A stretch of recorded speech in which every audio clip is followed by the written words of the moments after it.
அன்பானவர்களே, பிரியமானவர்களே, கர்த்தா கவனிங்க.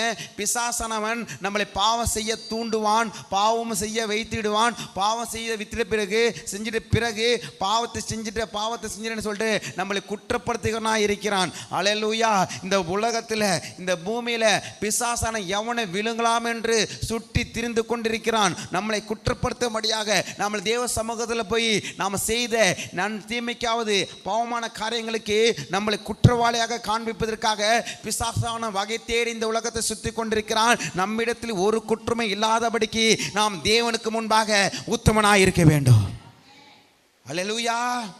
நாம் எதுவுமே யாருமே இல்லைன்னு சொல்லிட்டு நாம் பாவத்தில் போய் விழுந்துடுறோம். அறிவானவர்களே, பெரியமானவர்களே, சாத்தான் இந்த பூமியில் உலாவிக் கொண்டிருக்கிறான். நீங்க செய்த பாவத்தை பார்த்து கொண்டிருக்கிறான். உங்களை பாவத்தை செய்வதற்கு தூண்டி கொண்டிருக்கிறான். பாவம் செஞ்ச பிறகு உங்களை குற்றவாளியாக உங்களை குற்றப்படுத்திக் கொண்டிருக்கிறான். தேவனுக்கு முன்பாக உங்களை பற்றி குற்றத்தை சாட்டி கொண்டிருக்கிறான்.